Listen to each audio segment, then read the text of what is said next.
Salam alaikum. Aujourd'hui, on va parler de ce qui te bloque réellement dans ton ascension vers le succès. Beaucoup pensent que leur problème, c'est un manque de compétences ou de stratégie. Mais en réalité, ton plus gros frein, c'est ton propre mindset. Dans cette vidéo, je vais te montrer comment reprogrammer ton état d'esprit pour avoir un mindset d'entrepreneur à succès. Mais avant ça, je vais me présenter. Si tu me connais pas encore, moi c'est Fouzia. Je suis online business manager et mentor pour les coachs et thérapeutes musulmanes. J'accompagne mes sœurs à construire un business au service de leur vie en allant chercher de la croissance de manière écologique et récurrente. Bref, pour introduire le sujet, je vais te raconter une petite anecdote. Il y a quelques semaines, je suis allée chez l'orthodontiste avec ma fille pour une consultation qui a duré quelques minutes. Et au moment de payer, elle était à côté de moi. Et là, la secrétaire me demande de payer un truc genre 70 euros. Et je m'exécute sans même réfléchir. Et là, ma fille, elle était choquée. Elle me dit, mais c'est un voleur celui-là.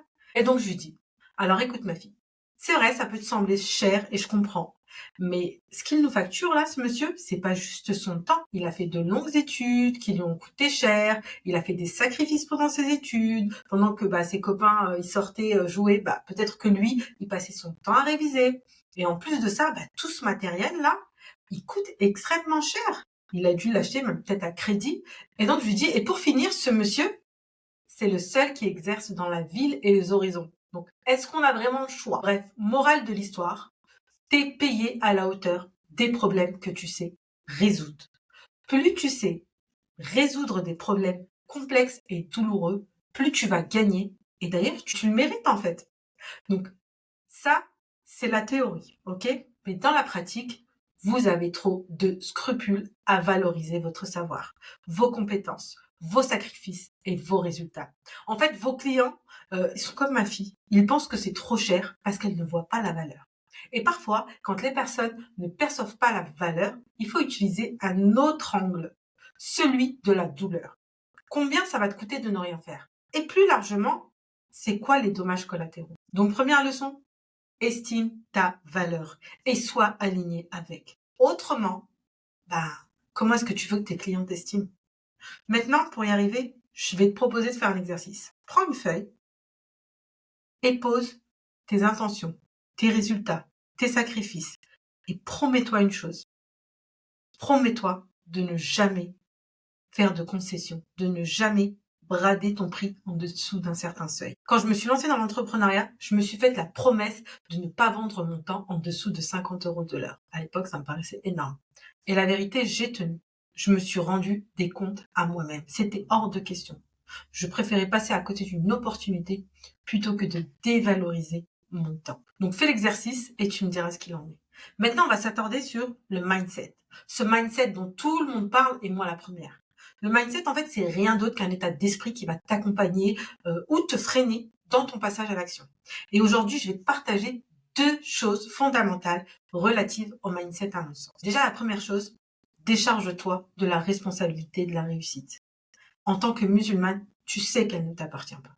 Alors, décharge-toi de ça. Une fois que tu sais ça, mets ton énergie sur les causes qui, elles, sont de ta responsabilité. Et on y viendra après en parlant du passage à l'action. Ensuite, le meilleur conseil que je peux te donner pour switcher de mindset, c'est d'arrêter de jouer pour ne pas perdre, mais de jouer pour gagner. Toi qui me regardes là, je suis sûre que tu fais partie de ces personnes-là. Je parle de ces personnes qui, lorsqu'elles doivent investir, elles réfléchissent plus à ce qu'elles risquent de perdre. Si ça marche pas, j'aurais perdu du temps.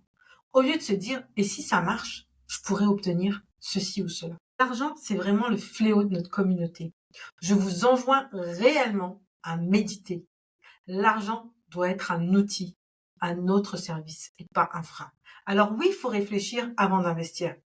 Mais quand tu mets 3 mois, 6 mois, 1 an à prendre la décision de te faire accompagner parce que t'as pas osé investir, pose-toi les bonnes questions.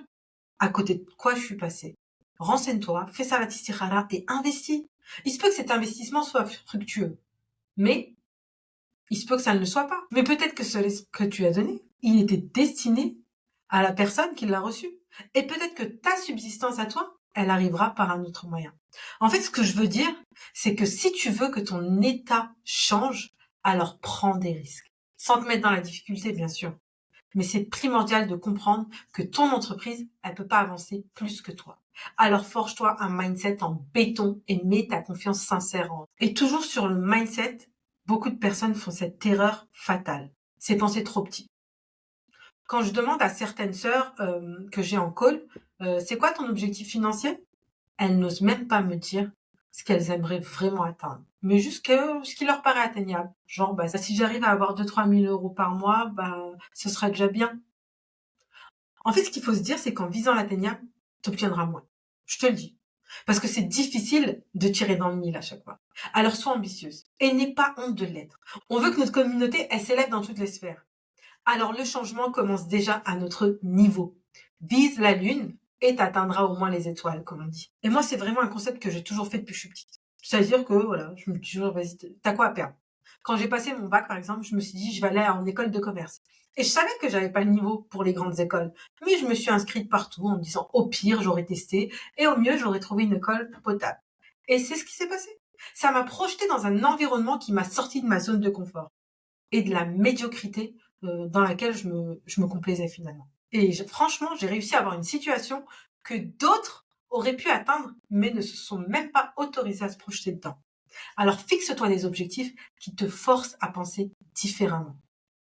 Dis-toi que l'action, elle va toujours battre la peur. Alors oui, tu vas ressentir des doutes, tu vas avoir peur, tu vas être stressé, c'est normal.